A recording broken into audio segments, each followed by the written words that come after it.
Go live. Let's see if this works. They talking yet?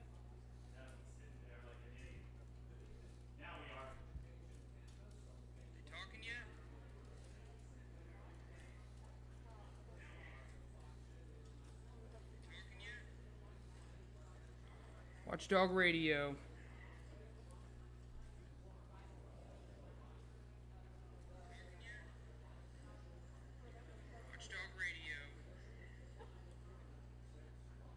All right, it's live. Brian, you want to come over here?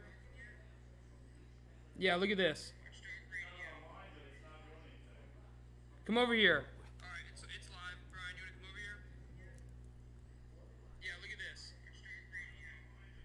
Yeah, it's rolling. Come over here. And people can see it, and you're talking. Here's what yours is gonna look like.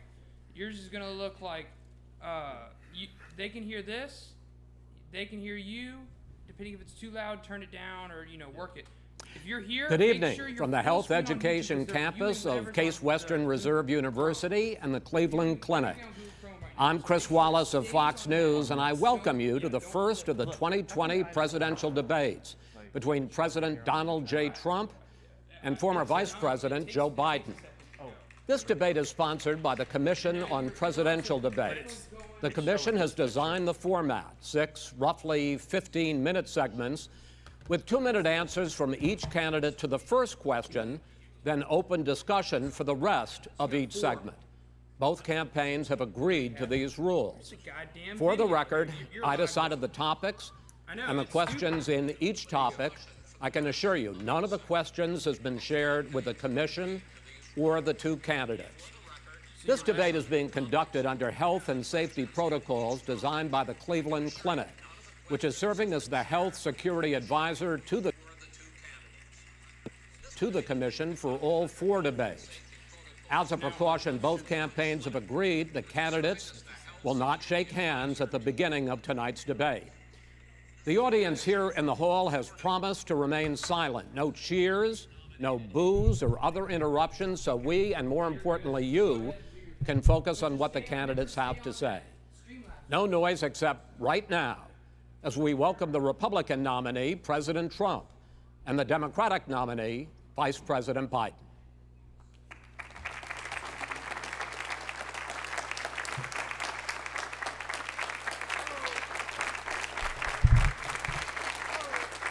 Now there's a surprise. Joe Biden came out without his mask on.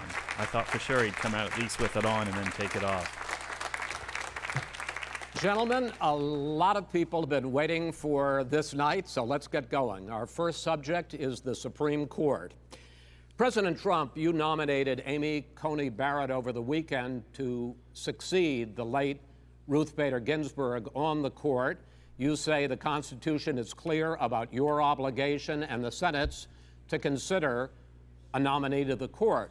Vice President Biden, you say that this is an effort by the president and Republicans to jam through an appointment and what you call an abuse of power. My first question to both of you tonight, why are you right in the argument you make and your opponent wrong? And where do you think a Justice Barrett would take the court? President Trump, in this first segment, you go first, 2 minutes. Thank you very much, Chris. I will tell you very simply, we won the election. Elections have consequences. We have the Senate, we have the White House, and we have a phenomenal nominee, respected by all, top academic, good in every way, In fact, some of her biggest endorsers are very liberal people from Notre Dame and other places. So I think she's going to be fantastic. We have plenty of time. Even if we did it after the election itself. I have a lot of time after the election, as you know. So I think that she will be outstanding. She's going to be as good as anybody that has served on that court. We really feel that. We have a professor at Notre Dame, highly respected by all, said she's the single greatest student he's ever had. He's been a professor for a long time at a great school. And we won the election, and therefore we have the right to choose her. And very few people knowingly would say otherwise. And by the way, the Democrats, they wouldn't even think about not doing it. If they had, the only difference is to try and do it faster. There's no way they would give it up. They had Merrick Garland, but the problem is they didn't have the election, so they were stopped. And probably that would happen in reverse also. Definitely would happen in reverse. So we won the election, and we have the right to do it, Chris. President Trump, thank you. Same question to you, Vice President Biden. You have 2 minutes. Well, first of all, thank you for doing this, and looking forward to this, Mr. President. Thank you, Joe. The American people have a right to have a say in who the Supreme Court nominee is, and that say occurs when they vote for a United States senators and when they vote for the President of the United States. They're not going to get that chance now because we're in the middle of an election already. The election has already started. Tens of thousands of people have already voted. And so the thing that should happen is we should wait. We should wait and see what the outcome of this election is, because that's the only way the American people get to express their view is by who they elect as president and who they elect as vice president. Now, what's at stake here is the president's made it clear he wants to get rid of the Affordable Care Act. He's been running on that, he ran on that, and he's been governing on that. He's in the Supreme Court right now trying to get rid of the Affordable Care Act, which will strip 20 million people from having insurance, health insurance now, if it goes into court. And the justice, and I have nothing, I'm not opposed to the justice, she seems like a very fine person. But she's written before she went on the bench, which is her right, that she thinks that the Affordable Care Act is not constitutional. The other thing that's on the court, and if it's struck down, what happens? Women's rights are fundamentally changed. Once again, a woman could be pay more money because she has a pre-existing condition of pregnancy. They were able to charge a woman more for the same exact procedure a man gets. And that ended when we, in fact, passed the Affordable Care Act. And there's 100 million people who have pre-existing conditions, and they'll be taken away as well. Those pre-existing conditions, the insurance companies are going to love this. And so it's just not appropriate to do this before this election.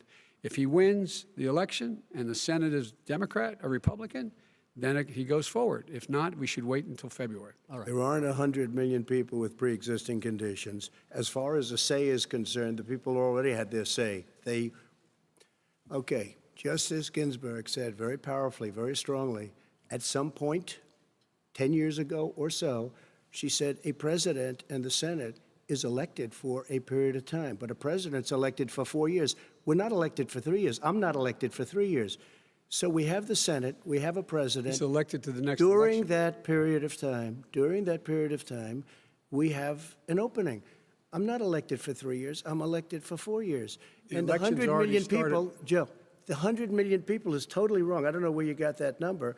The bigger problem that you have is that you're going to extinguish 180 million people with their private health care that they're very That's happy with. simply not true. Well, you're certainly going to socialist. You're going to socialist medicine. We're now into, gentlemen, we're now into open discussion. Open discussion. Open discussion. Yes, I agree. Go ahead, Vice President. Number Biden. one, he knows that what I proposed.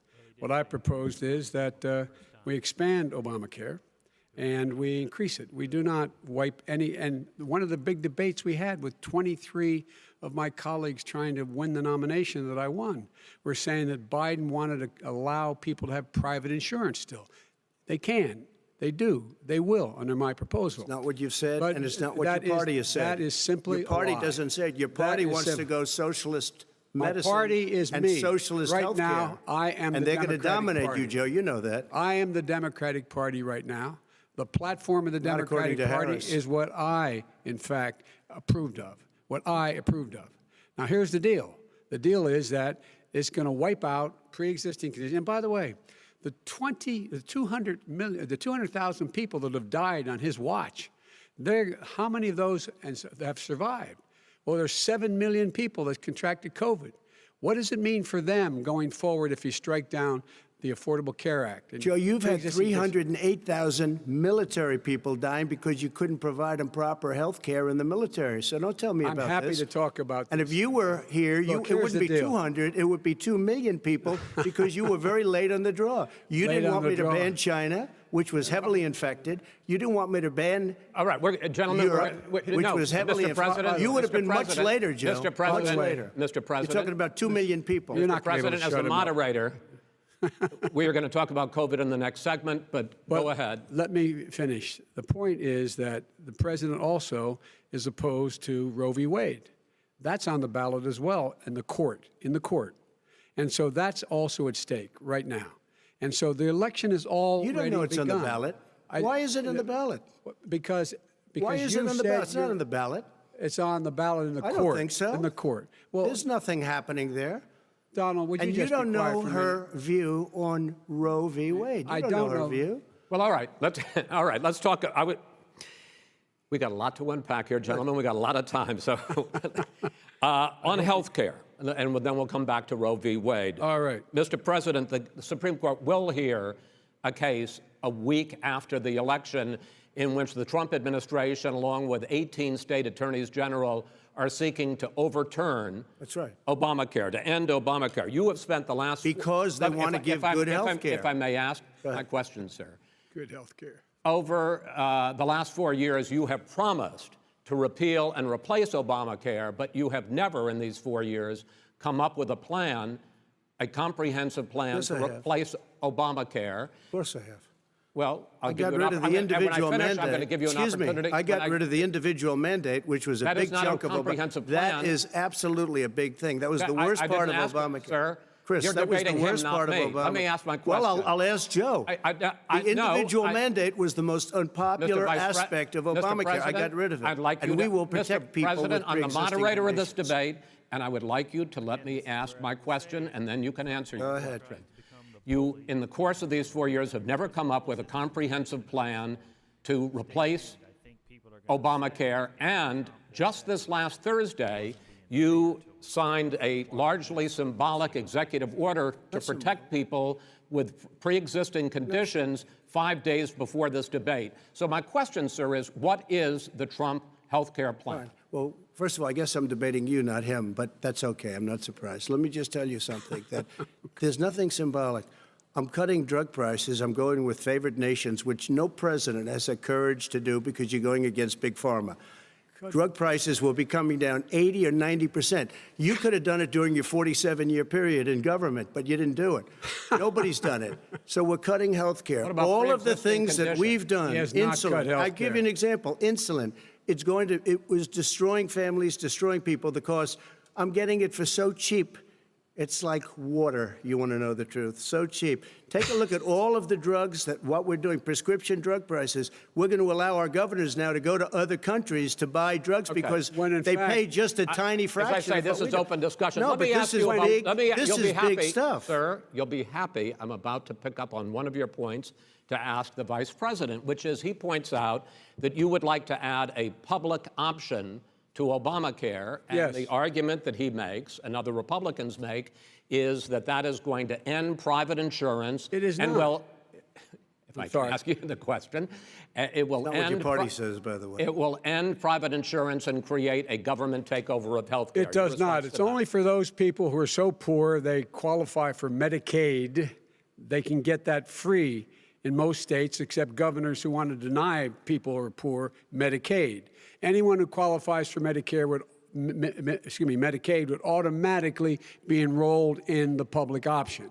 The vast majority of the American people would still not be in that option, number one. Joe, you Number agreed two. with Bernie Number- Sanders, who's I far did- left, on the manifesto, Well, we you- call it. well, And that manifesto- gives you socialized medicine. Look, hey, Are you saying I'm you not going didn't to agree? listen to him. The fact of the matter is, I beat Bernie Sanders. Not by much. I beat him a whole hell of a lot. I'm Not by here much. standing facing you, old buddy. Pocahontas would have left Well, 2 I days tell early. you, You would have lost every primary. All he knows how to on do Super is hurt. Tuesday. You got Look, very lucky. here's the deal. I got very lucky. I'm going to get very lucky tonight as well.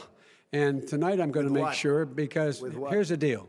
Here's the deal. The fact is that everything he's saying so far is simply a lie. I'm not here to call out his lies. Everybody knows he's a liar. But you I just agreed. want to Hey, make Joe, sure. Joe, you're the liar. I want to make sure. Graduated last in your class, not first in your class. I want to make Mr. sure. President, can you let him finish, sir? No, he doesn't know how to do that. He has, You'd be you know, surprised. you pick You'd be surprised. the Go ahead, wrong Joe. guy, Talk, the wrong talk, night Joe. at the wrong time. Listen, you agreed with Here's the Bernie deal. Sanders to the The manifesto. whole idea. Now let you're him- disavowing it. There is no manifesto, number Please one. let him speak, Mr. Number President. two. You just lost the left. Number two. You just lost the left. You agreed with Bernie Sanders on a plan Folks, that's absolutely agreed folks, do you have to, any and under that idea plan, what you have this clown's socialized, doing? They call it Mr. Do you Medicare, have any do? socialized medicine. Mr. Well, President, I tell you what, he is not for any help for people needing health care because Bernie? because he in fact already has cost 10 million people their health care that they had from their employers because of his recession. Number one. Number two, there are 20 million people getting health care through Obamacare now that he wants to take it away. He won't ever look you in the eye and say that's what he wants to do. Take it away. No, I want to give them better health care at a much lower price because and by Obamacare the way, he doesn't is know no how. good. He doesn't know how I've to do already that. fixed it. He has never I've offered already a plan. fixed it to an extent. He has never Obamacare, done a as single you might thing. know, but probably don't. Obamacare gentlemen, you realize is no if you're good, both Joe. speaking at the It's same no good, time, and it's too expensive. let the president go ahead, sir. Obamacare is no good. We made it better, and I had a choice to make very early on. We took away the individual mandate. We guarantee pre-existing conditions, but took away the individual mandate. Listen, this is the way it is. And that destroyed, that they shouldn't even call it Obamacare. Then I had a choice to make. Do I let my people run it really well or badly? If I run it badly, they'll probably blame him, but they'll blame me. But more importantly, I want to help people, okay? I said, you got to run it so well. That's what he's and I known just for. had a meeting with them. They said, the problem is no matter how well you run Obamacare, it's a disaster. It's too expensive. I got you. Premiums I are got too it. high, and That's it what his doesn't work. people- that's what So his people said. we do want to get rid of it. It's Chris, an we open want to get rid of it. I and understand give it, sir, but something I have that's to. I cheaper have to and give better. you roughly equal time. Good. Please let the vice president talk. Good. He has no plan for health care. Of course we do. Please. He sends out wishful thinking. He has executive orders that have no power. He hasn't lowered drug costs for anybody. He's been promising a health care plan since he got elected. He has none, like almost everything else he talks about. He does not have a plan. He doesn't have a plan. And the fact is, this man doesn't know what he's talking about. All right. He's I have one final question for you, Sure. Mr. Vice President. If Senate Republicans, we were talking originally about the Supreme Court here, if Senate Republicans go ahead and confirm Justice Barrett, there has been talk about ending the filibuster or even packing the court, adding to the 9 justices there. You call this a distraction by the president, but in fact it wasn't brought up by the president.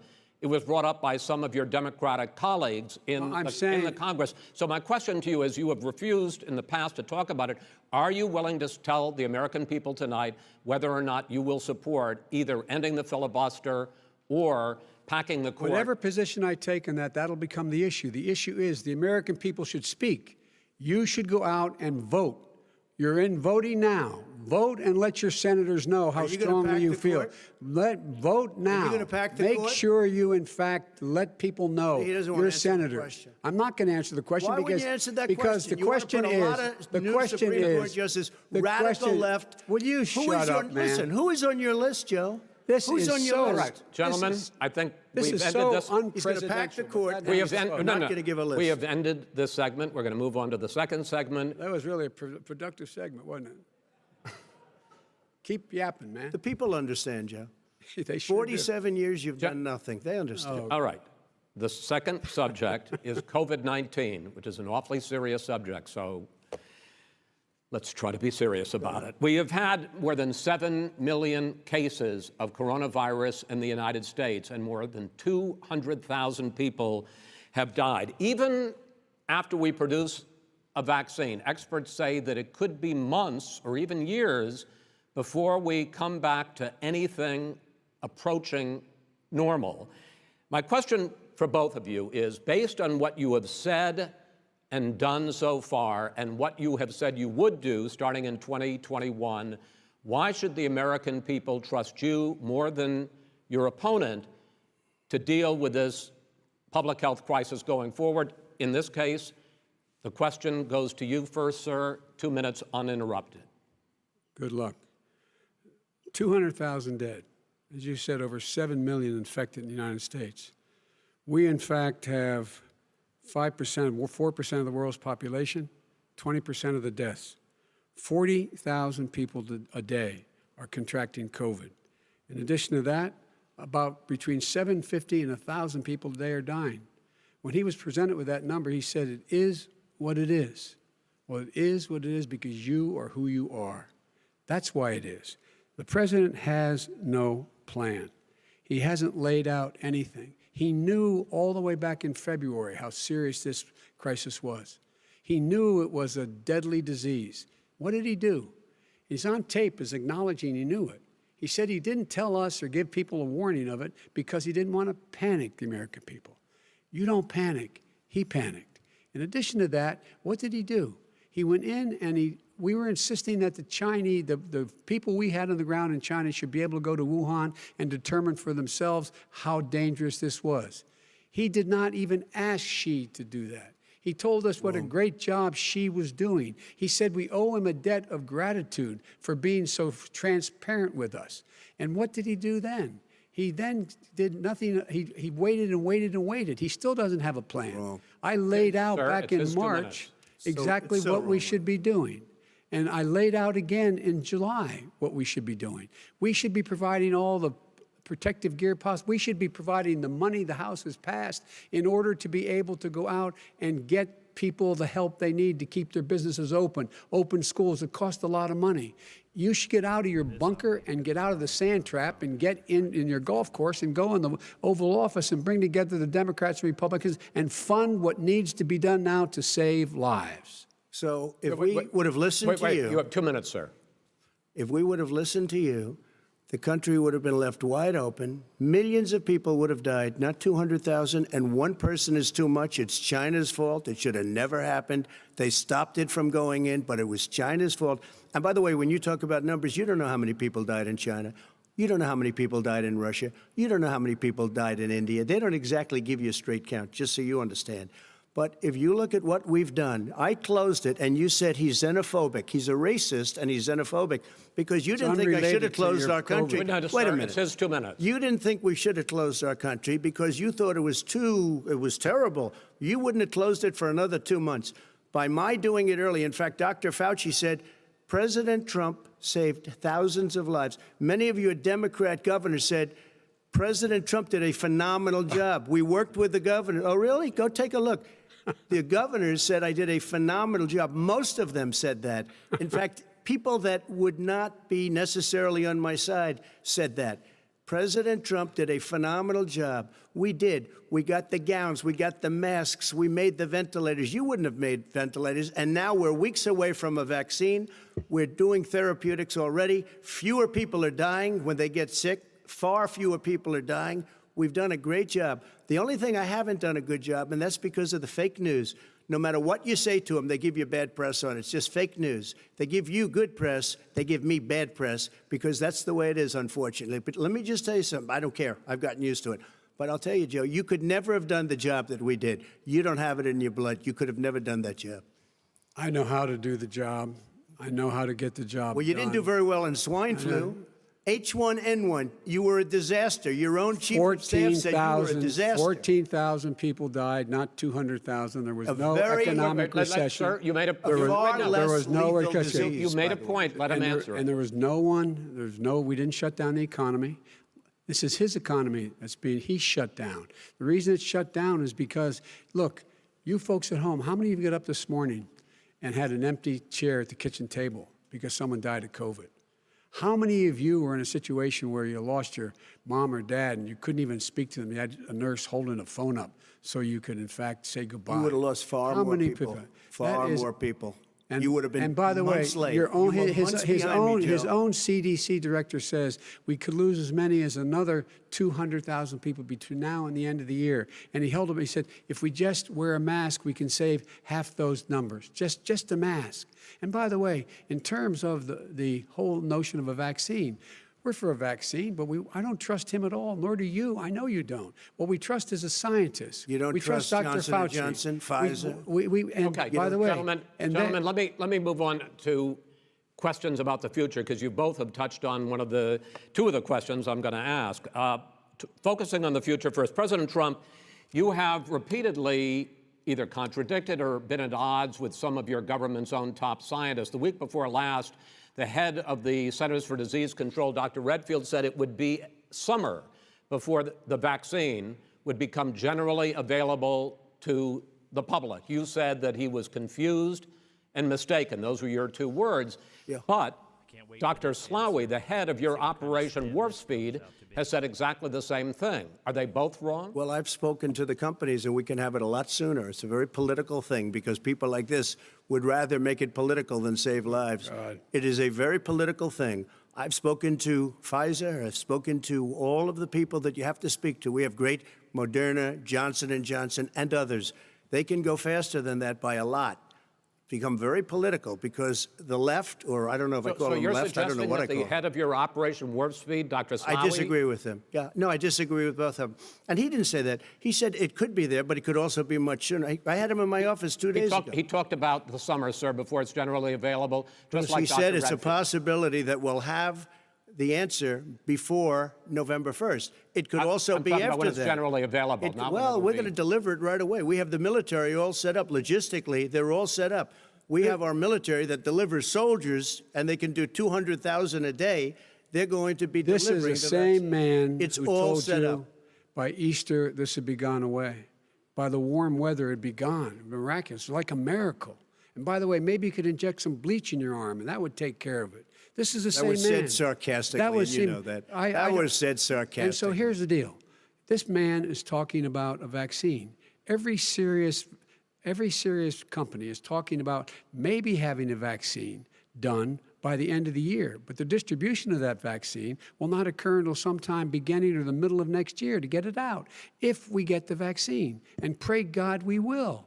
Pray God we will. Mr. Vice President, I want to pick up, though. You'll have on the that. vaccine I sooner want to than pick that. up on this question, though. You say the public can trust the scientists, but they can't trust President Trump. In fact, you said that again tonight. Your running mate, Senator Harris, goes further, saying the public health experts, quote, will be muzzled, will be suppressed. Given the fact that polls already show that people are concerned about the vaccine and are reluctant to take it, are you and your running mate, Senator Harris, contributing to that fear? No more than the question you just asked him. You pointed out. He puts pressure and disagrees with his own scientists. But you're saying Everybody you can't, or knows. Senator And Harris is saying no, you can't trust the scientists. No, you can trust the scientists. She didn't say that. You can't trust She said the public health did say experts, that. quote, will be muzzled, will be Yes. suppressed. Well, that's what he's going to try to do. But there's millions of scientists, there's thousands of scientists out there, like here at this great hospital, that don't work for him. Their job doesn't depend on him. That's not, they're the people, and by I the way. spoke to the and Fauci, scientists that are in charge. By the way. They will have and the vaccine very soon. Let him finish. Do you believe for a moment what he's telling you in light of all the lies he's told you about the whole issue relating to COVID? He still hasn't even acknowledged that he knew this was happening, knew how dangerous it was going to be back in February, and he didn't even tell you. He's on record as saying it. He panicked or he just looked at the stock market, one of the two, because guess what? A lot of people died, and a lot more are going to die unless he gets a lot smarter, a lot quicker. So- Mr. President? Did you use the word smart? So you said you went to Delaware State, but you forgot the name of your college. You didn't go to Delaware State. You graduated either the lowest or almost the lowest in your class. Don't ever use the word smart with me.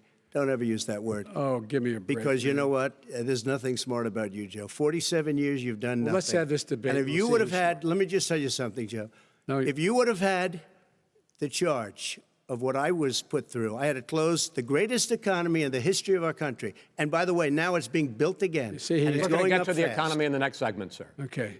It's going up fast. Okay. Look forward to talking. When it comes to how the virus has been handled so far, the two of you have taken very different approaches, and this is going to affect how the virus is handled going forward by whichever of you ends up becoming the next president. I want to quickly go through several of those. Reopenings. Vice President Biden, you have been much more reluctant than President Trump about reopening the economy and schools. Why, sir? Because he doesn't have a plan. If I were running, I'd know what the plan is. You've got to provide these businesses the ability to have the money to be able to reopen with the PPE as well as with the sanitation they need. You have to provide that them to Nancy plastic. Pelosi. Well, he's just shush for a minute. Tell it to Nancy Pelosi. And Schumer, by the Cry way, and Chuck. Nancy Pelosi and Schumer, they have a plan.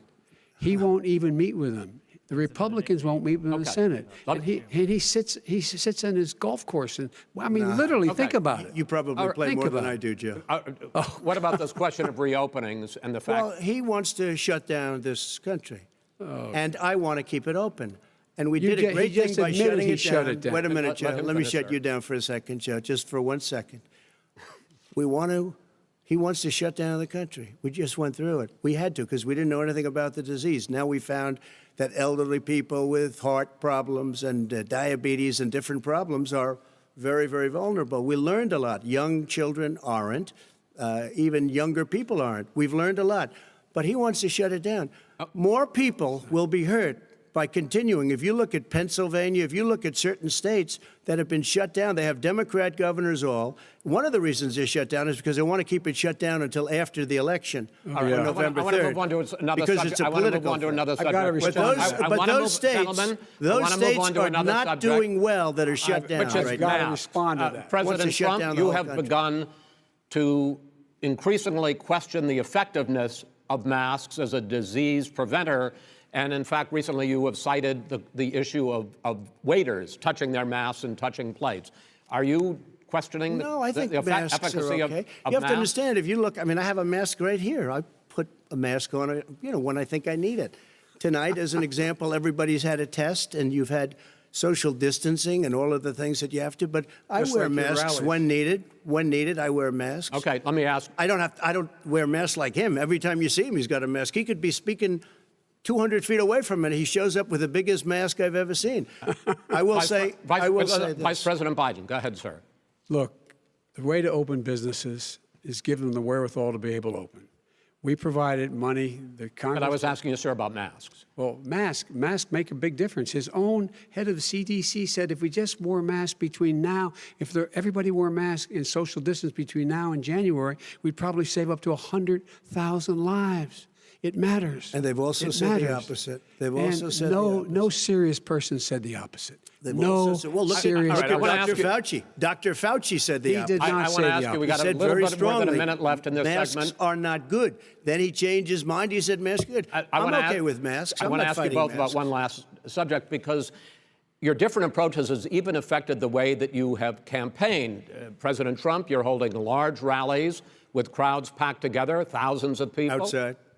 Outside, yes, sir, agreed. Vice President Biden, you are holding much smaller events with Because nobody will show up. people with. Well, it's true. Nobody shows up to his rallies. All right. In any case, why you holding the big rallies? Why you not? You go first, sir.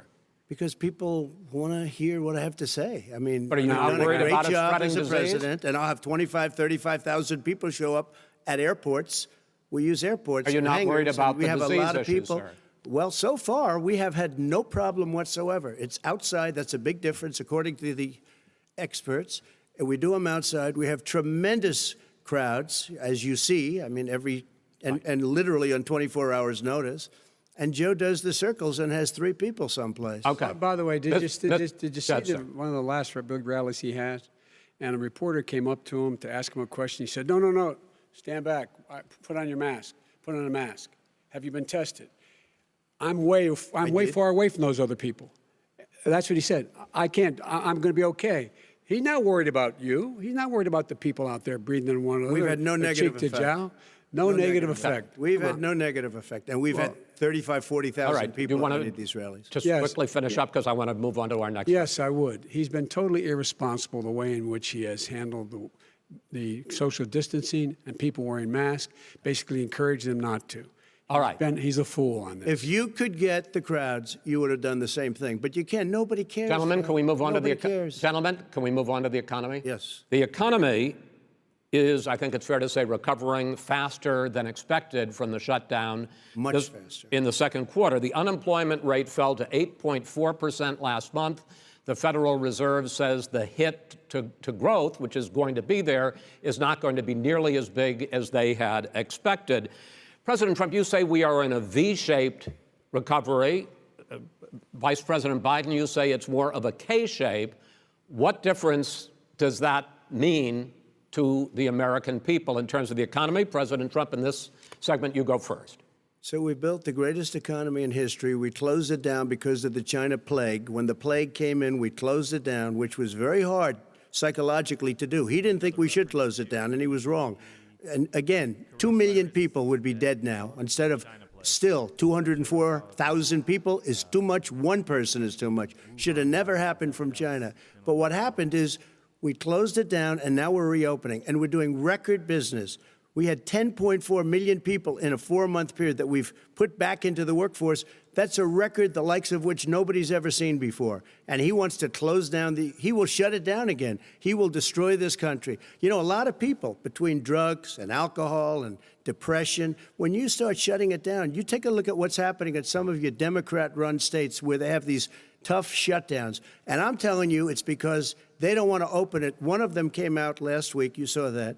Oh, we're going to open up on November 9th. Why November 9th? Because it's after the election. They think they're hurting us by keeping them closed. They're hurting people. People know what to do. They can social distance. They can wash their hands. They can wear masks. They can do whatever they want. But they got to open these states up. When you look at North Carolina, when you look, and these governors are under siege, Pennsylvania, Michigan, and a couple of others, you got to open these states up. It's not fair. You're talking about almost, it's like being in prison. And you look at what's going on with divorce, look at what's going on with alcoholism and drugs. It's a very, very sad thing. And he'll close down the whole country. This guy will close down the whole country and destroy our country. Our country is coming back incredibly well, setting records as it does it. We don't need somebody to come in and say, let's shut it down. All right. Your 2 minutes, sir. We're now moved to you. As I said, posing the question, the president says it's a V-shaped recovery. You say it's a K-shaped recovery. What's the difference? The difference is millionaires and billionaires like him in the middle of the COVID crisis have done very well. Billionaires have made another $300 billion because of his profligate tax proposal, and he only focused on the market. But you folks at home, you folks living in Scranton and Claymont and all the small towns and working class towns in America, how well are you doing? This guy paid a total of $750 in taxes. Sir, wait, no, sir, it's his two. Yeah, I understand. You've agreed to the 2 minutes, so please let him have it. Do I get my time back? The fact is that he has, in fact, worked on this in a way that he's going to be the first president of the United States to leave office having fewer jobs in his administration than when he became president. Fewer jobs than when he became president. First one in American history. Secondly, the people who have lost their jobs are those people who have been on the front lines, those people who have been saving our lives, those people who have been out there dying, people who've been putting themselves in the way to make sure that we could all try to make it. And the idea that he is insisting that we go forward and open when you have almost half the states in America with a significant increase in COVID deaths and COVID cases in the United States of America. And he wants to open it up more. Why does he want to open it up? Why doesn't he take care of the American? You can't fix the economy until you fix the COVID crisis. And he has no intention of doing anything about making it better for you all at home in terms of your health and your safety. Schools, why aren't schools open? Because it costs a lot of money to open them safely. You know, they were going to give, his administration was going to give the teachers and school students masks. And then they decided, no, couldn't do that because it's not a national emergency, not a national emergency. They've done nothing to help small businesses, nothing. They're closing. 1 in 6 is now gone. He ought to get on the job and take care of the needs of the American people so we can open safely. All right, your time is up, sir. Well, we are going to get to... I have to respond to that. Well, you both had 2 minutes, sir. Excuse me, he made a statement. So did you. People want their schools, people want their schools open. They don't want to be shut down. They don't want their state shut down. They want their restaurants. I look at New York. It's so sad what's happening in New York. It's almost like a ghost town, and I'm not sure it can ever recover what they've done in New York. People want their places open. They want to get back to their lives. They'll be careful, but they want their schools open. Okay. I'm the one that brought back football. By the way, I brought back Big Ten football. It was me, and I'm very happy to do it. And all right, people of Ohio are very proud of me. And you know how I found out? When he took gentlemen, a phony we're going to ad. get to your economic plans going forward in a moment. But first, Mr. President, as you well know, there's a new report that in 2016, the year you were elected president, and 2017, your first year as president, that you paid $750 a year in federal income tax each of those years. I know that you pay a lot of other taxes, but I'm asking you the specific question. Is it true that you paid $750 in federal income taxes each of those 2 years? I paid millions of dollars in taxes, millions of dollars of income tax. And let me just tell you, there was a story in one of the papers. Show us your tax I paid returns. $38 million one year. I paid $27 million Show us your tax 1 year. returns. I went, you'll see it as soon as it's finished. You'll see it. You know, if you want to do, go to the Board of Elections. There's a 118-page or so report that says everything I have, every bank I have, I'm totally under-leveraged because the assets are extremely good, and we have a very, I built Sir, a great I'm asking company. you a specific question, which But is... let me tell you... I understand all of that. Release your I tax understand all of return. that. But let me... No, Mr. President. Go ahead. I'm asking you a question. Will you tell us how much you paid in federal income taxes in 2016 and 2017? Millions of dollars. You paid millions of dollars? Millions of dollars. So yes. not 750? Millions of dollars, and you'll get to see it. And you'll get to When? see it. But let me just Inshallah? tell you, Chris, let me just tell you something, that it was the tax laws. I don't want to pay tax. Before I came here, I was a private developer. I was a private business people. Like every other private person, unless they're stupid, they go through the laws, and that's what it is. He passed a tax bill that gave us all these privileges for depreciation and for tax credits. We build a building and we get tax credits, like the hotel on Pennsylvania Avenue. You get a massive, which, by the way, was given to me by the Obama administration, if you can believe that. Now, the man got fired right after that happened. But Vice President Biden, you want to respond? Yeah, I do want to respond. Look, the tax code that made him, put him in a position that he pays less tax than a school teacher makes on the money a school teacher makes is because of him he says he's smart because he can take advantage of the tax code. And he does take advantage of the tax code. That's why I'm going to eliminate the Trump tax cuts. And I'm going to eliminate those tax cuts and make sure that we invest in the people who, in fact, need the help. People out there need help. But why didn't you do it over the last 25 years? Because you weren't president. Because you weren't president screwing things up. You were a senator. And You're by the way, worst you were a president vice- America has ever had. Hey, Come Joe, on. let me just tell you, Joe. I've done more in 47 months. I've done more than you've done in 47 years, Joe. We've done things that you never even thought of doing, including Gentlemen, fixing the broken military that you gave me, including taking care of your vets. Mr. President, we're talking about the economy. I'd like to ask you about your plans going forward because, Mr. Vice President, your economic plan, if you were to be elected president, focuses a lot on big government, big taxes, big spending. I want to focus first on the taxes. You propose more than $4 trillion over a decade in new taxes on individuals making more than $400,000 a year and on corporations. President Trump says that that kind of an increase in taxes is going to hurt the economy as it's just coming out of a recession. Well, just take a look at what the analysis done by Wall Street firms. Points out that my economic plan would create 7 million more jobs than his in 4 years, number one. And number two, it would create an additional $1 trillion in economic growth because it would be about buying American. That we're going to make, the federal government spend $600 billion a year on everything from ships to steel to buildings and the like. And under my proposal, we're going to make sure that every penny of that has to be made by a company. But respectfully, sir, I'm talking about taxes, not spending. By the way, I'm going to eliminate a significant number of the tax. I'm going to make the corporate tax 28%. It shouldn't be 21%. You have 91 companies, in the Fortune 500 who don't pay a single penny in tax, making billions of dollars. Why didn't you do it before when you were vice president with Obama? Because you, in fact, passed that. That was your tax proposal. I got it done. And you know what happened? Yeah, you got it done. Our economy boomed like it's never boomed The economy is busted. Let me finish. Mr. President, let me pick up on that. You would continue your free market approach, lower taxes, more deregulation, correct? Not lower taxes for American people. Excuse me. But in Obama's, you talk about the economy booming, it turns out that in Obama's final 3 years as president, more jobs were created, 1.5 million more jobs than in the first 3 years of your presidency. They had the slowest recovery since economic recovery since 1929. It was the slowest recovery. Also, they took over something that was down here. All you had to do is turn on the lights and you pick up a lot. But they had the slowest economic recovery since 1929. Let me tell you about the stock market. When the stock market goes up, that means jobs. It also means 401ks. If you got in, if you ever became president with your ideas, you want to terminate my taxes, I'll tell you what, you'll lose half of the companies that have poured in here will leave, and plenty of companies that are already here, they'll leave for other places.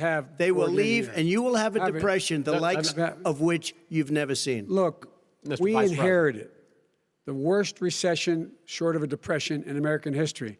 I was asked to bring it back. We were able to have an economic recovery that created the jobs you're talking about.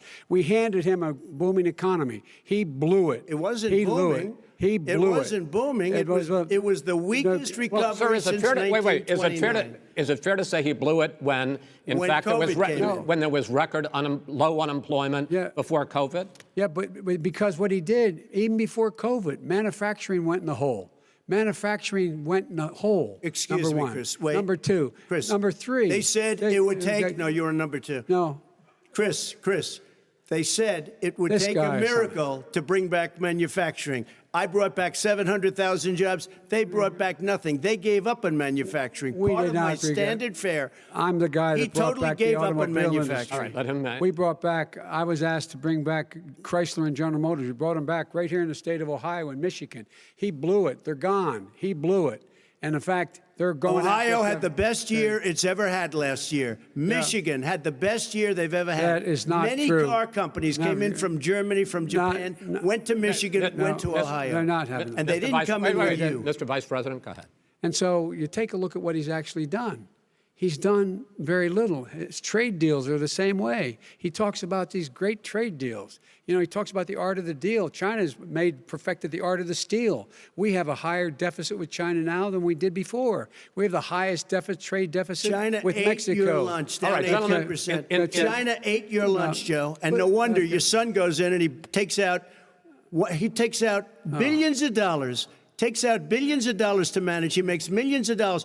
And also, while we're at it, why is it, just out of curiosity, the mayor of Moscow's wife gave your son $3.5 million. What did he do to deserve it? What did he do with Burisma to deserve $183,000? You've asked your question, let him answer. None of that is true. Oh, really? He didn't get $3.5 million? Mr. President, Mr. President, please. Totally discredited. Totally discredited. And by the way, well, wait, he didn't get $3.5 million, Joe? Mr. Vice, he got $3.5 million. That is not true. Oh, really? Mr. President, it's an open discussion, please. Now, it's a fact. Well, you have raised an issue. Let the Vice President answer. Discredited. Did Burisma pay him $183,000 a month with no experience in energy? Mr. President, my son did nothing wrong at Burisma. I think he did. Mr. President, let him answer. He doesn't want to let me answer because he knows I have the truth. His position has been totally, thoroughly discredited. By who? The media? By everybody. Well, by the media, by our allies, by the World Bank, by everyone has discredited. Matter of fact, even the people who testified under oath. So let me ask you this, Joe. No, go ahead, Mr. I'm listening to you. He got $3.5 million from Moscow. He testified under oath in his administration, said, I did my job and I did it very well. Oh, I really? did it I'd honorably. like to know who they are. Well, I'll give you the list of the people who testified. No, go ahead, sir. Sure, you've already fired most of them because they did a good job. Some people don't do a good job. With you, go ahead. Wait a minute. You get the final word, Mr. Well, it's hard to get any word in with this clown. Excuse me. Hey, let me just say, Joe. No. I'm Mr. President. $3.5 million, Joe. That is simply Why did he deserve $3.5 million from Moscow? Look, here's the deal. We want to talk about families and ethics. I don't want to do that. I mean, his family we could talk about all night. His family's already... My family lost a fortune by coming down and helping us with government. And that's such a... Mr. President. Every single one of them lost a fortune. This is not about my family or his family. It's about your family, the American people. He doesn't... That's not true. It doesn't want to talk about what you need. You, the American people. It's about you. That's what we're talking about here. All right, It's not about here. that's the end of the Shouldn't have segment. taken the money. We're moving on. He didn't take them. Well, Vice it's a very- President, but Chris, no, can I be honest? It's a very important Try to be question. honest. No, He I- stood up. No, he stood up, the answer to and the he question is no. threatened Ukraine. No, sir. With $1 billion, if you don't That get rid of is the trust. absolutely You know what? You're not stop. true. You're on tape You're- doing it. you're gonna You're on have- tape. True. Gentlemen, Is- I hate to raise Chris, my voice, he's but on it seems tape. to be, why should I be different than the two of you? So here's the Got a deal. good point. We have 6 segments. We have ended that segment. We're going to go to the next segment. In that segment, you each are going to have 2 uninterrupted moments. In those 2 uninterrupted minutes, Mr. President, you can say anything you want. I'm going to ask a question about race, but if you want to answer about something else, go ahead. But I think that the country would be better served if we allowed both people to speak with fewer interruptions. I'm appealing to you, sir, to do that. Well, and him too. Well, frankly, you've been doing more interrupting Well, that's than all he right, has. but he does plenty. Well, less than, sir, less there's than, plenty. no, less than you have. Let's please continue on. The issue of race. Vice President Biden, you say that President Trump's response to the violence in Charlottesville 3 years ago, when he talked about very fine people on both sides, was what directly led you to launch this run for president. Oh, yeah, sure.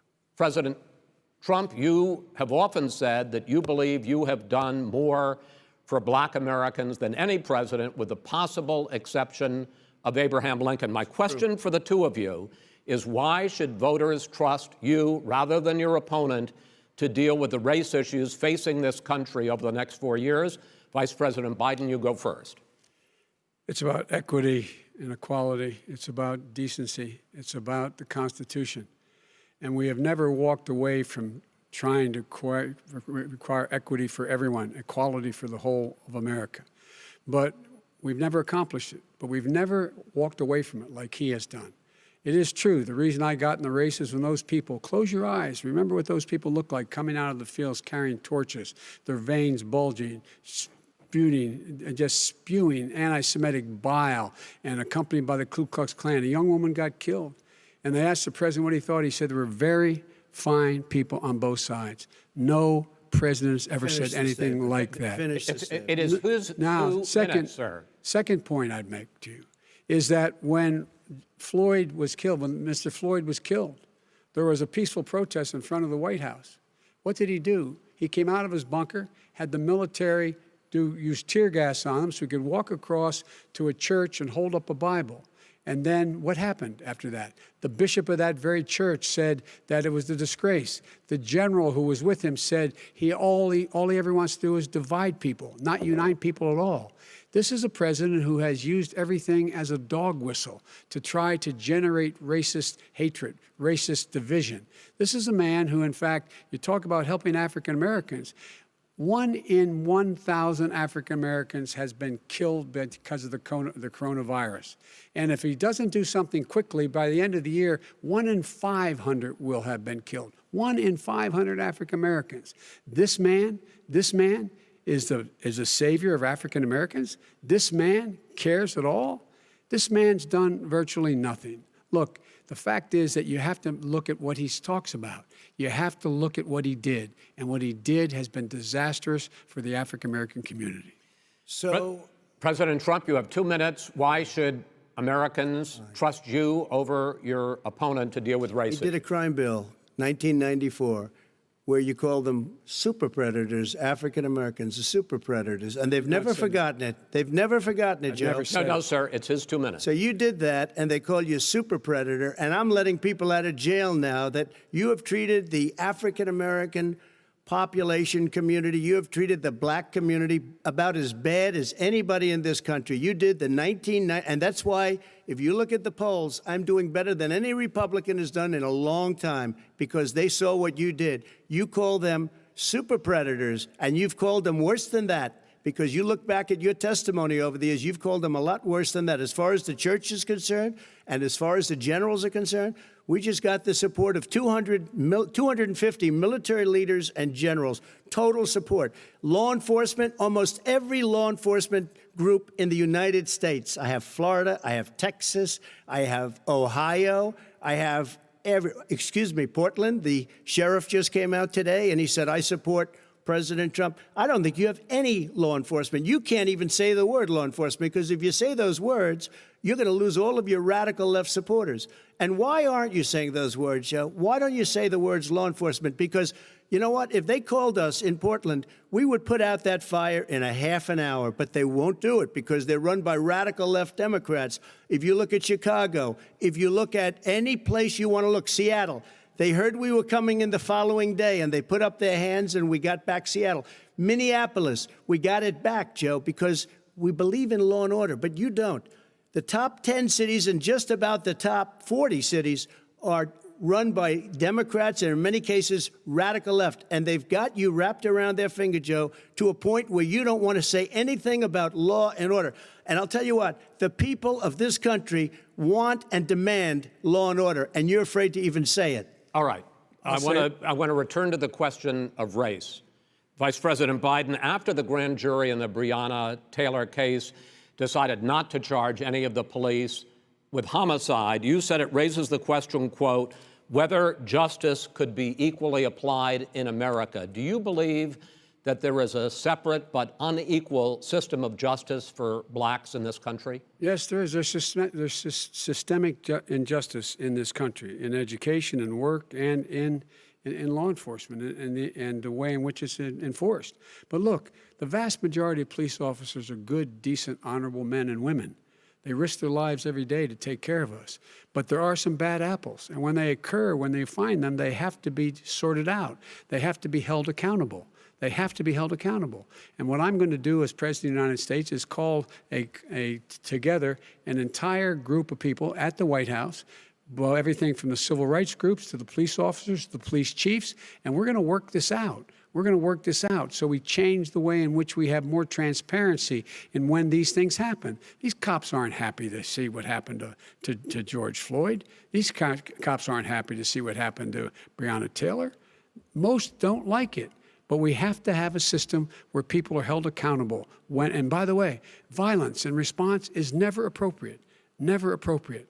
Peaceful protest is. Violence is never appropriate. All right. What is peaceful protest? When they run through the middle of a town and burn down your stores and kill people all over the place, that and you is say not peaceful protest? President Trump, No, it's I'm not not, asking. but you say it is. President Trump, I'd like to continue with the issue of race. I please. promise we're going to get to the issue of law and order in a moment. Fine.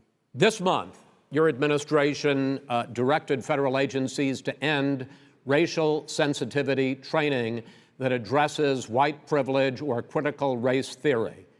Why did you decide to do that, to end racial sensitivity training? And do you believe that there is systemic racism in this country, sir? I ended it because it's racist. I ended it because a lot of people were complaining that they were asked to do things that were absolutely insane, that it was a radical revolution that was taking place in our military, in our schools, all over the place, and you know it, and so does everybody else. Radical, and he would know. What is radical totally about racial sensitivity training, sir? If you were a certain person, you had no status in life. It was sort of a reversal. And if you look at the people, we were paying people hundreds of thousands of dollars to teach very bad ideas and, frankly, very sick ideas. And really, they were teaching people to hate our country. And I'm not going to do that. I'm not going to allow that to happen. We have to go back to the core values of this country. They were teaching people that our country is a horrible place, it's a racist place, and they were teaching people to hate our country. And I'm not going to allow that to happen. Vice President Biden? Nobody's doing that. He's the racist. You just don't know. Here's the deal. I know a lot more about You this don't than he know. does. Let him finish. The fact is that there is racial insensitivity. People have to be made aware of what other people feel like, what insults them, what is demeaning to them. It's important that people know they don't want to. Many people don't want to hurt other people's feelings, but it makes a big difference. It makes a gigantic difference in the way a child is able to grow up and have a sense of self-esteem. It's a little bit like how this guy and his friends look down on so many people. They look down their nose on people like Irish Catholics like me and grew up in Scranton. They look down on people who don't have money. They look down on people who are of a different faith. They look down on people who are a different color. In fact, we're all Americans. The only way we're going to bring this country There's the bets together on law is and bring order. They everybody both together. said There's it about nothing we 3, 4, cannot 5 do times each if we there. do it together. We can take this on and we can defeat racism in America. President Trump, sir. During the Obama-Biden administration, there was tremendous division. There was hatred. You look at Ferguson. You go to many places. Look at Oakland. Look what happened in Oakland. Look what happened in Baltimore. Look what happened. Frankly, it was more violent than what I'm even seeing now. Oh, my but the Lord. reason This is that ridiculous. the Democrats that run these Absolutely cities ridiculous. don't want to talk like you about law and order. Violent and you crime, still haven't mentioned. violent Are you in crime. favor of law and order? I'm in favor of law. You follow Are you it in and a little favor bit of law and order? Go yes, ahead, I'm say in it. favor. You Everybody's asked a in favor question, of let him finish. Law and order. lose his Law lefty. and Let order. him- let him answer. Law and order with justice, where people get treated fairly.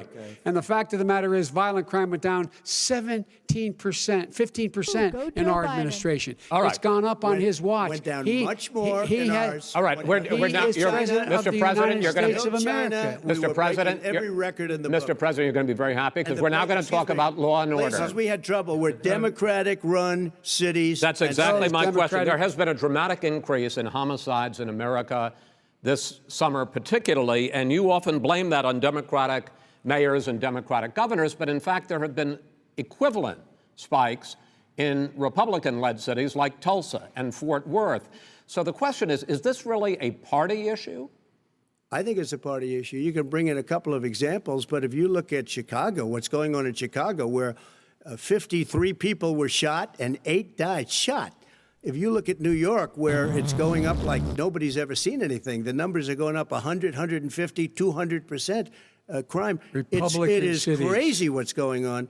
And he doesn't want to say law and order because he can't, because he'll lose his radical left supporters. And once he does that, it's over with. But if he ever got to run this country and they ran it the way he would want to run it, we would have We would our run it suburbs the would way- be gone. By the way, Suburbs. our suburbs would be gone, and you would see problems like you've He never wouldn't seen. know a before. suburb unless he took a wrong turn. Oh, I know suburbs. He would not. So much I was better. raised. Go ahead. Wait a minute. I was So much raised in the suburbs. This is not 1950. All these dog whistles on racism don't work anymore. Suburbs are by and large integrated. There's many people today driving their kids to soccer practice and/or to black and white and Hispanic in the same car as there have been any time in the let's go past. Joe Biden. What really is a threat to the suburbs and their safety is his failure to deal with COVID. They're dying in the suburbs. His failure to deal with the environment. They're being flooded. They're being burned out because his refusal to do anything. That's why the suburbs are in trouble. I do want to talk about this issue of law and order, though. And in the joint recommendation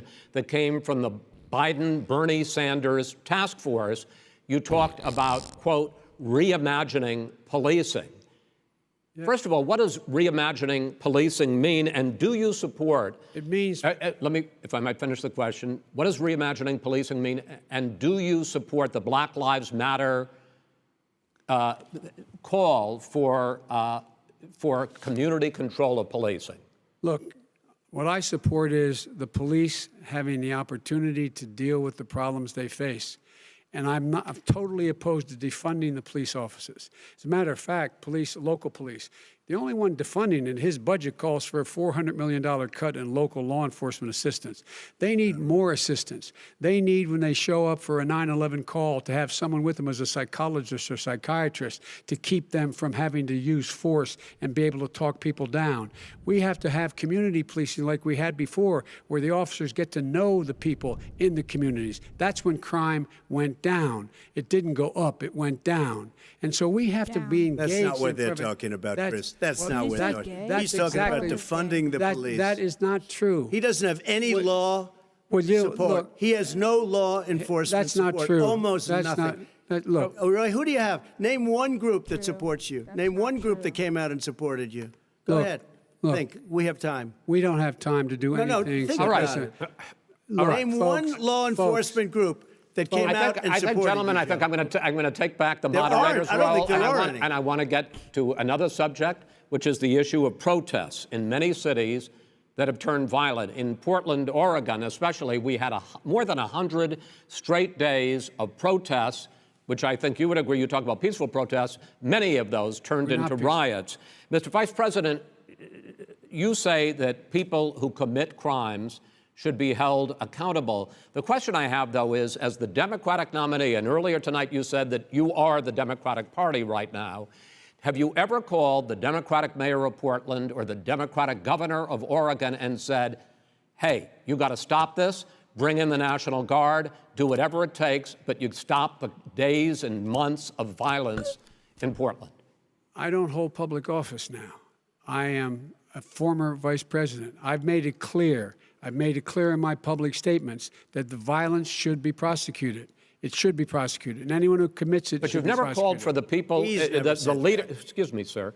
You have never called for the leaders in Portland and This is kind of in funny. Oregon to call Because bring in they- the National Guard and knock Well, off 100 days of riots. They can, in fact, take care of it if he just stay out of the way. Look here. Oh, really? Here, Oh, really? here's the But thing. I sent in the wait, I U.S. asked him a Marshals to question. get the killer No, of the that- young man in the middle of the street. They shot him, and for 3 This- days, President Trump, Portland President wouldn't do Trump, anything. I he's had to send in interrupted- the U.S. Marshals. President They Trump, took care of business. Go ahead, sir. And by the way, you know, his own former spokesperson said, you know, riots and chaos and violence help his cause. That's what this is all about. I don't know who said that. I do. Who? I think Kellyanne Conway. I don't think she said that. She said that. I don't- And so here's the All right. But here's the point. Go The ahead, point sir. is that that's what he is keeps trying to rile everything up. He doesn't want to calm things down. Instead of going in and talking to people and saying, let's get everybody together, figure out how to deal with this. What's he do? He just pours gasoline in the fire constantly, every single Yep. solitary Okay, time. and He to does. end this, button up this segment, I'm going to give you a minute to answer, sir. You have repeatedly Well, wait, criticized. I have to answer his No, statement. you have His statement. repeatedly. Wait, you have just one No, second. you've been talking He back made and a forth. statement. I'm asking you. I would love to you know, end it. sir. I would love to end it, and You know, we if would you want to very switch seats, We would could very quickly. We could do that, but I'd I'm send no. in the I'm, National Guard. It would be over. There'd be no problem. Okay, But they good. don't want to accept the National Guard. You have repeatedly criticized the vice president for not specifically calling out Antifa and other left-wing That's right. extremist groups. But are you willing tonight to condemn white supremacists and militia groups and to say that they need to stand down and not add to the violence in a number of these cities, as we saw in Kenosha and as we've seen in Portland? Sure, are you I'm willing prepared to do specifically that, but Do it. Well, I go would ahead, say sir. I would say almost everything I see is from the left wing, not from the right wing. what are you- If what are you saying? I'm willing to do anything. I want to see Well, peace. then do it, sir. Say it. Do it. Say it. Do you want to call him? What do you want to call him? Give me a name. Give me a White name. Go ahead. supremacists and Who would right you like me to supremacists. condemn? White Proud Boys. supremacists and right-wing Proud militia. Boys, stand back and stand by. But I'll tell you what.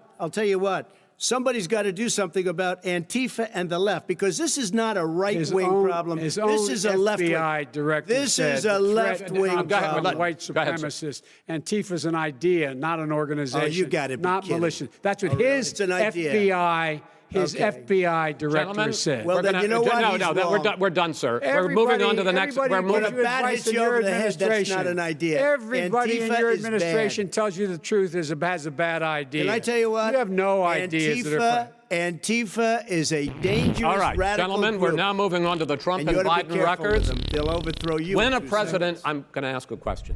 When the president seeks a second term, it is generally a referendum on his record. But Vice President Biden, you like to quote one of your dad's sayings, which is, don't compare me to the almighty, compare me to the alternative. And in this case, sir, you are the alternative. Looking at both of your records, I'm going to ask each of you, why should voters elect you president over your opponent? In this segment, President Trump, you go first, 2 minutes. Because there has never been an administration or president who has done more than I've done in a period of 3.5 years. And that's despite the impeachment hoax. And you saw what happened today with Hillary Clinton, where it was a whole big con job. But despite going through all of these things, where I had to fight both flanks and behind me and above, there has never been an administration that's done what I've done. The greatest, before COVID came in, the greatest economy in history, lowest unemployment numbers. Everything was good. Everything was going. And by the way, there was unity going to happen. People were calling me for the first time in years. They were calling and they were saying, it's time maybe. And then what happened? We got hit, but now we're building it back up again. A rebuilding of the military, including Space Force and all of the other things. a fixing of the VA, which was a mess under him. 308,000 people died because they didn't have proper health care. It was a mess. And we now got a 91% approval rating at the VA, our vets. We take care of our vets. But we've rebuilt our military. The job that we've done, and I'll tell you something, some people say maybe the most important. By the end of the first term, I'll have approximately 300 federal judges and Court of Appeals judges, 300, and hopefully 3 great Supreme Court justices. That is a record, the likes of which very few people, and you know one of the reasons I'll have so many judges? Because President Obama and him left me 128 judges to fill. When you leave office, you don't leave any judges. That's like, you just don't do that. They left 128 openings, and if I were a member of his party, because they have a little different philosophy, I'd say if you left us 128 openings, you can't be a good president, you can't be a good vice president. But I want to thank you because it gives us almost, it'll probably be above that number by the end of this term. 300 judges, it's a record. Looking at both your records, why should voters elect you president as opposed to President Trump? You have 2 minutes uninterrupted. Under this president, we become weaker, sicker, poorer, more divided, and more violent. When I was vice president, we inherited a recession. I was asked to fix it. I did. We left him a booming economy, and he caused the recession. With regard to being weaker, the fact is that I've gone head-to-head with Putin and made it clear to him we're not going to take any of his stuff. He's Putin's puppy. He still refuses to even say anything to Putin about the bounty on the heads of American soldiers. Your son got $3.5 million. And by the way, my son... Wait a minute. Mr. President, your campaign agreed to both sides would get 2-minute answers uninterrupted. Well, your side agreed to it, and why don't you observe what your campaign agreed to as a ground rule, okay, sir? He never keeps his word. Can you add no, I'm not asking. That was a rhetorical question. Can you Go add ahead, back sir. 30 seconds? Yeah, yes, okay. you may have. All right. Go ahead. So, thirdly, we're poor. The billionaires have gotten much more wealthy by a tune of over $300 to $400 billion more just since COVID. You in the home, you got less. You're in more trouble than you were before. In terms of being more violent, when we were in office, there were 15% less violence in America than there is today. He's president of the United States. It's on his watch. And with regard to more divided, the nation can't stay divided. We can't be this way. And speaking of my son, the way you talk about the military, the way you talk about them being losers and being and just being suckers. My son was in Iraq. He spent a year there. He got the Bronze Star. He got the Conspicuous Service Medal. He was not a loser. He was a patriot, and the people left behind there were heroes. Really? And I resent. Are you talking like about hell. Hunter? Are you talking about I'm Hunter? talking about my son, Bo Biden. You're talking about. I don't know Bo. I know Hunter. Yeah, Hunter you know got Bo. Hunter got thrown out of the military. He was thrown out, dishonorably discharged. That's not true. He For wasn't dishonorably. cocaine use. And he didn't have a job until you became vice president. And once you became vice president, he made a fortune in Ukraine, in China, in Moscow, That is simply and various not other places. true. He My made a son, fortune. My son. And he didn't have a job. My son, like a lot of people we know at home, had a drug problem. He's overtaken it. He's fixed it. He's worked on it, and I'm proud of him. But why was he proud of given my tens son. of millions All of right. dollars? But he wasn't given tens of millions of dollars. That is totally, that's been totally discredited. We've already been through. Totally discredited. We've already been through this. I think the American people would rather hear about more substantial subjects. Well, you know, as the moderator, sir, I'm going to make a judgment call here. Gets $3.5 million from the mayor of Moscow. Let's talk about not true. Gentlemen, that report is totally discredited. Mitt Romney on that committee said it wasn't worth taxpayers' money, that report. It was written for political reasons. You know, I'd like to talk about climate change. So would I. Okay. The forest fires in the West are raging now. They have burned millions of acres. They have displaced hundreds of thousands of people. When state officials there blame the fires on climate change, Mr. President, you said, I don't think the science knows. Over your 4 years, You have pulled the U.S. out of the Paris Climate Accord. You have rolled back a number of Obama environmental records. What do you believe about the science of climate change, and what will you do in the next 4 years to confront it? I want crystal clean water and air. I want beautiful, clean air. We have now the lowest carbon. If you look at our numbers right now, we are doing phenomenally. But I haven't destroyed our businesses. Our businesses aren't put out of commission.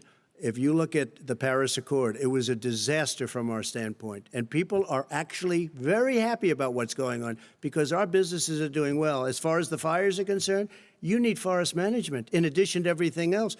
The forest floors are loaded up with trees, dead trees that are years old, and they're like tinder, and leaves and everything else. You drop a cigarette in there, the whole forest burns down. You've got to have forest management. You've got to have cuts. What do you believe about the science of climate change, sir?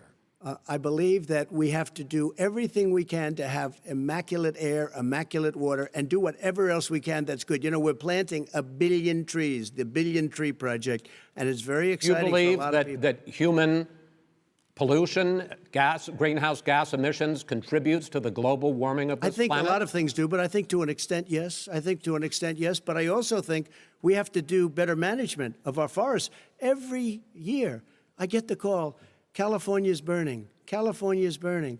If that was cleaned, if you had forest management, good forest management, you wouldn't be getting those calls. You know, in Europe, they have forest cities. They're called forest cities. They maintain their forests. They manage their forests. I was with the head of a major country. It's a forest city. He said, sir, we have trees that are far more, they ignite much easier than California. There shouldn't be that problem. I spoke with the governor about it. I'm getting along very well with the governor. But I said, you know, at some point, you can't every year have hundreds of thousands of acres of land just burned to the ground. But, sir, that's burning down because of a lack of management. But, sir, if you believe in the science of climate change, why have you rolled back the Obama Clean Power Plan, which limited carbon emissions in power plants? Why have you relaxed? Because it was driving energy prices through the sky. Why have you relaxed fuel economy standards that are going to create more pollution from cars and trucks? Well, not really, because what's happening is the car is much less expensive and it's a much safer car, and you're talking about a tiny difference. And then what would happen, because of the cost of the car, you would have at least double and triple the number of cars purchased. We have the old slugs out there that are 10, 12 years old. If you did that, the car would be safer. It would be much cheaper by $3,500. In the case of California, they've simply ignored No, but you would take a lot of cars rollback off the market because people would be able to afford a car.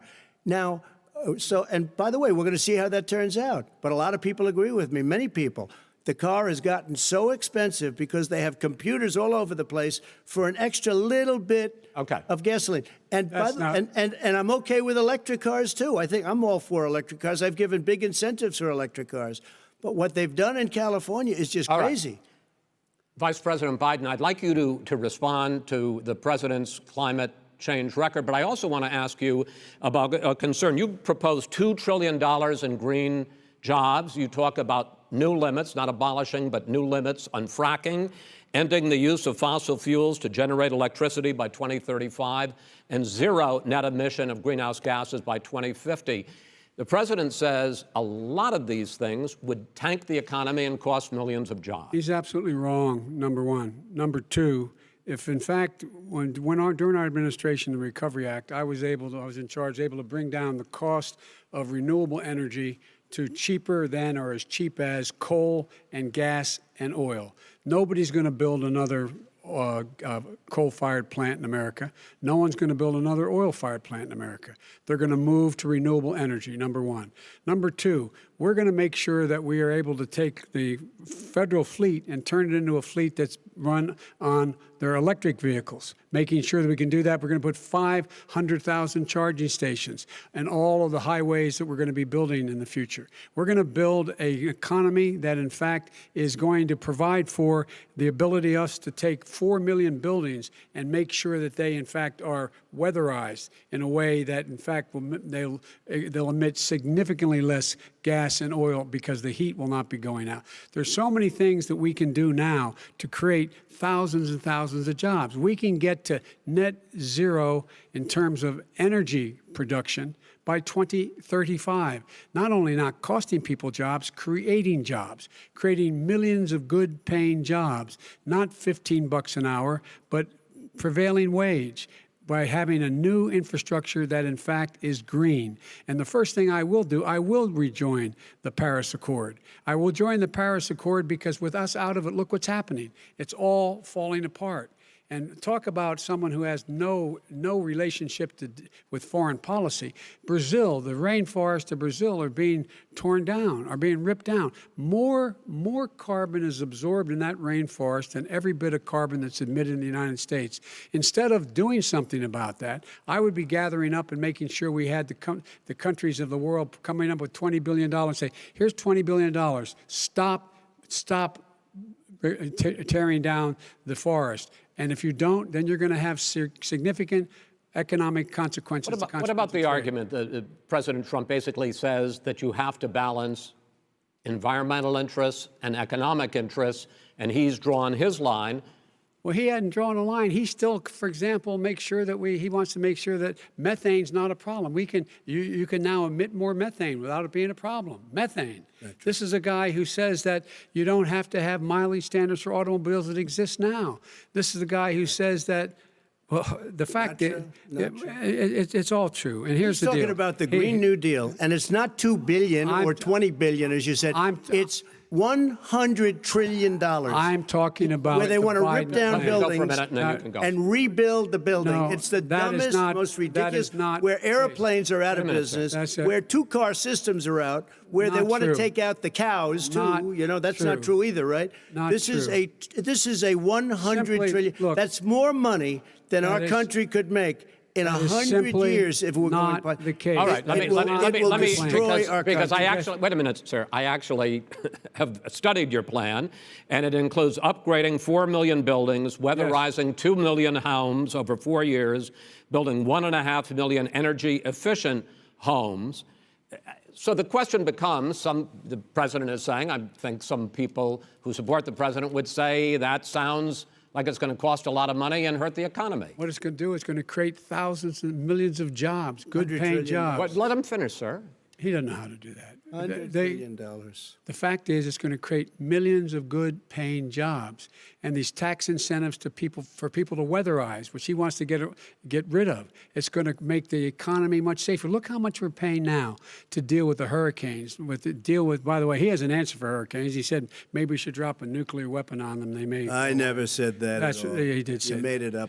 And here's the deal. You make up. We are going to be in a position where we can create hard, good jobs by making sure the environment is clean and we all are in better shape. We spend billions of dollars now, on floods, hurricanes, rising seas. We're in real trouble.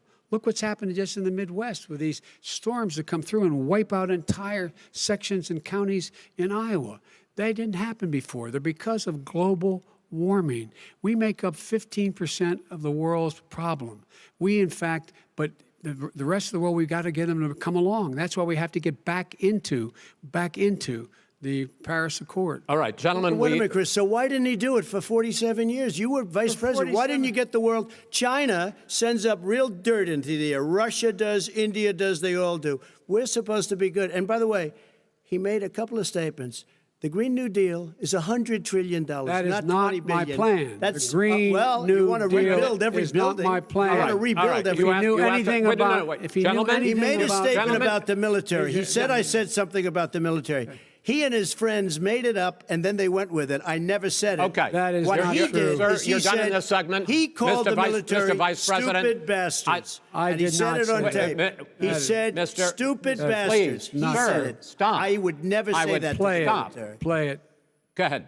Mr. on Vice tape. President answered his final question. The final question is, I can't remember which of all his rantings. I'm having a little trouble myself. But and about the economy and about this question of what it's going to cost. The economy. I mean, the Green New Deal and the idea of what your environmental changes will do. The Green New Deal will pay for itself as we move forward. We're not going to build plants that, in fact, are great polluting plants. So do you We're going to support build the Green New Deal?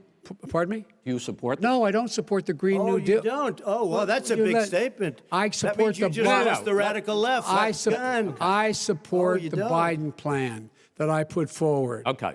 The Biden plan, which is different than what he calls the radical Green New Deal. All right, gentlemen, final segment, election integrity. As we meet tonight, millions of Americans are receiving mail-in ballots or going to vote early.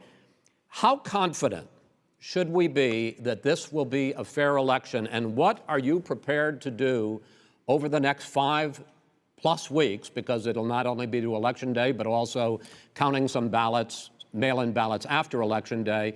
What are you prepared to do to reassure the American people that the next president will be the legitimate winner of this election? In this final segment, Mr. Vice President, you go first. Prepared to let people vote. They should go to iwillvote.com, decide how they're going to vote, when they're going to vote, and what means by which they're going to vote. His own Homeland Security Director, and as well as the FBI Director, says there is no evidence at all that mail-in ballots are a source of being manipulated and cheating. They said that. The fact is that there are going to be millions of people because of COVID that are going to be voting by mail-in ballots, like he does, by the way. He sits behind the Resolute desk and sends his ballot to Florida, number one. Number two, we're going to make sure that those people who want to vote in person are able to vote because enough poll watchers are there to make sure they can socially distance. The polls are open on time, and the polls stay open until the votes are counted. And this is all about trying to dissuade people from voting because he's trying to scare people into thinking that it's not going to be legitimate. Show up and vote. You will determine the outcome of this election. Vote, vote, vote. If you're able to vote early in your state, vote early. If you're able to vote in person, vote in person. Vote whatever way is the best way for you, because he cannot stop you from being able to determine the outcome of this election.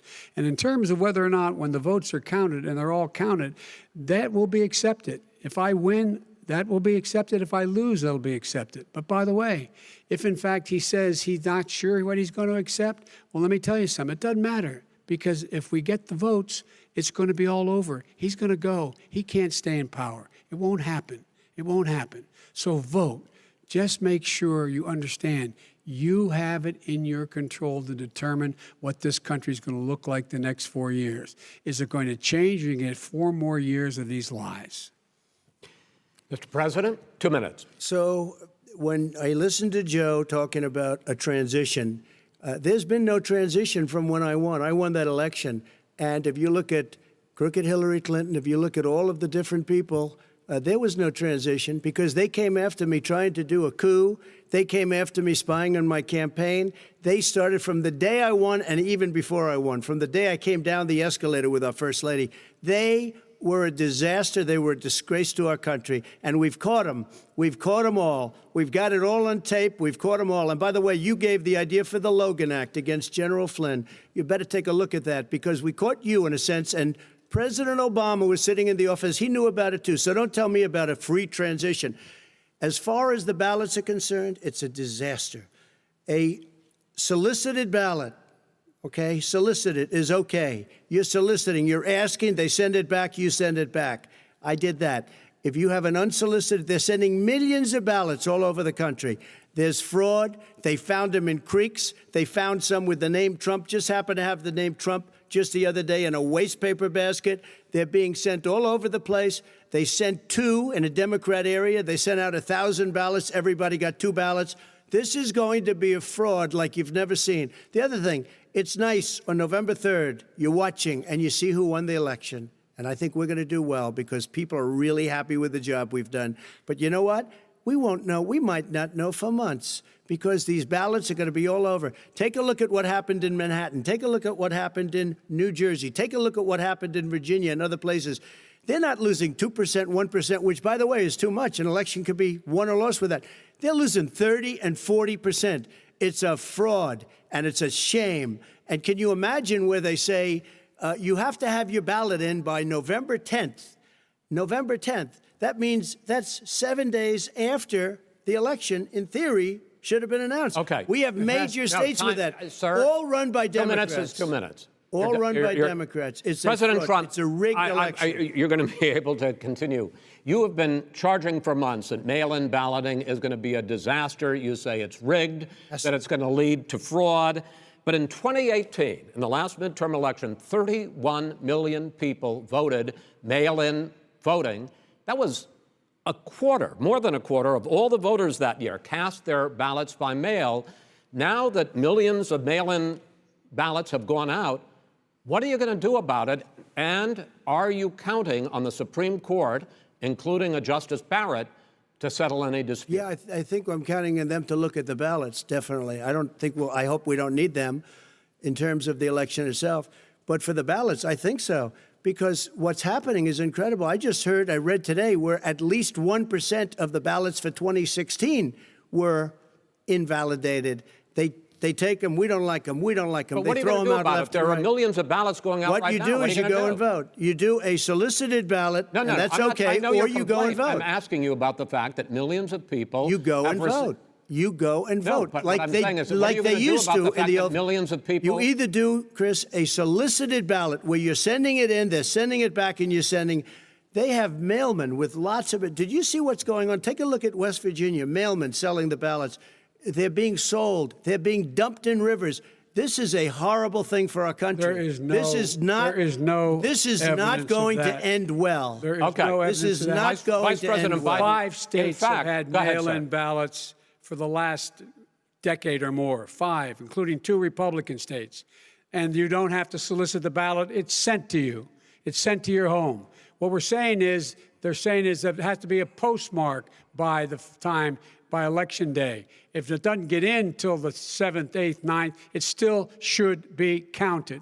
He's just afraid of counting the votes because he knows You're of the wrong. outcome. You're wrong. I want to continue with you on I this, love Vice counting the President votes. Biden. Because Chris, he's so wrong when he makes a in fact, statement no, like that. excuse me, Vice President Biden, the biggest problem, in fact, over the years with mail-in voting has not been fraud historically.